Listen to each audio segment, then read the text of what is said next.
de certains actes expressément autorisés pour l'associé commanditaire dans une société en commandite spéciale. De certains actes expressément autorisés pour un associé commanditaire dans une société en commandite spéciale. Bonjour, Bertrand Mario, avocat à la Cour. Dans une société en commandite spéciale, une SCSP, le principe posé par la loi est que l'associé commanditaire, le limited partner, ne peut faire aucun acte de gestion à l'égard des tiers. Il est aussi indéfiniment et solidairement responsable et tenu à l'égard des tiers de tous les engagements de la société auxquels il aurait participé en contradiction à la prohibition qui précède.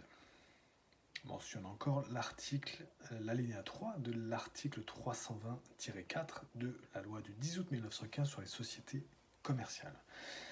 Enfin, l'associé commanditaire est également tenu indéfiniment et solidairement à l'égard des tiers, même des engagements auxquels il n'aurait pas participé s'il a habituellement fait des actes de gestion à l'égard de ceux-ci. Comme en dispose encore la loi. Mais alors, comment l'associé commanditaire peut-il agir sans encourir de responsabilité ? Les actions autorisées pour l'associé commanditaire, et ne constituant donc pas des actes de gestion sanctionnés par la loi, sont les suivants. Donc il y a 6 séries d'actions possibles énumérées par la loi, expressément énumérées par la loi. L'exercice des prérogatives d'associé, normal, c'est normal ça. Deuxièmement, les avis et les conseils donnés à la société en commandite spéciale, ses entités affiliées ou à leur gérant. Troisièmement, les actes de contrôle et de surveillance. Quatrièmement, l'octroi de prêts, garanties ou sûreté, ou toute autre assistance à la société ou à ses entités affiliées, ainsi que, sixièmement, les autorisations données aux gérants dans les cas prévus au contrat social pour les actes qui excèdent leur pouvoir. Voilà. Pour aller plus loin, donc article 320-4, si ça vous intéresse, vous pouvez liker la vidéo comme toujours.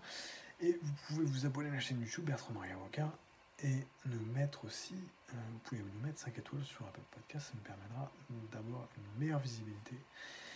Voilà, merci infiniment. Article 320-4, alinéa 5 de la loi du 10 août 1915 sur les sociétés commerciales, tel que modifié. Que dispose cet article 320-4, alinéa 5.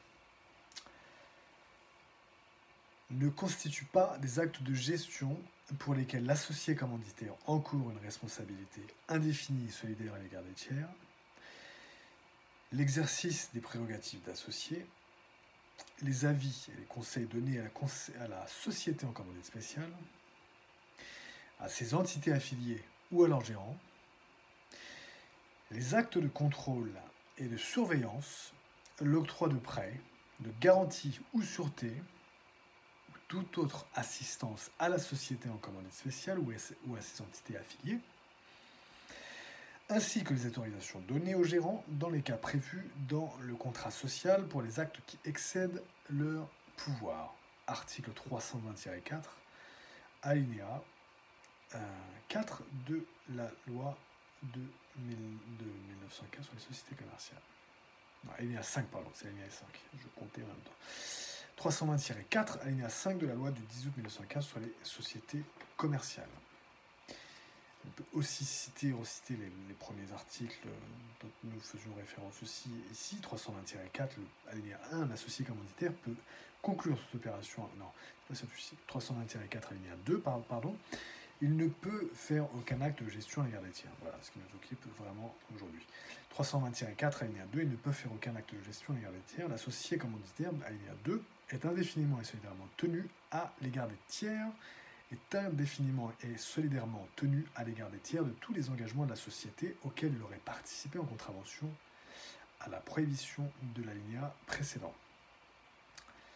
Ça, c'est l'alinéa 3 de l'article 320-4 et l'alinéa 4 de l'article 320-4. Il est également tenu indéfiniment et solidairement à l'égard des tiers, l'associé commanditaire donc, limited partner, même les engagements auxquels il n'aurait pas participé s'il a habituellement fait des actes de gestion à l'égard de ceux-ci. Voilà pour l'article 320-4, alinéa 4 pour le coup, cette fois, fin de la citation. Et donc, nous finissons aussi pour les sources. Nous avons cité les sources jusqu'à l'alinéa 5, de l'alinéa 2 à l'alinéa 5, de l'alinéa 2 à l'alinéa 5 de la loi du 10 août 1915 sur les sociétés commerciales telles que modifiées. Et vous pouvez aussi vous reporter à notre précédente publication, responsabilité de l'associé commanditaire, limited partner et les actes et actes de gestion.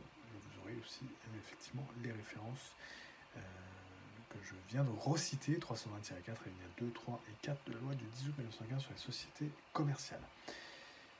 Alors voilà, il s'agissait donc aujourd'hui de certains actes expressément autorisés pour l'associé commanditaire dans une société en commandite spéciale. Et je vous souhaite une excellente fin de journée et je vous dis à très bientôt. Bertrand Mario, donc à la cour. Merci.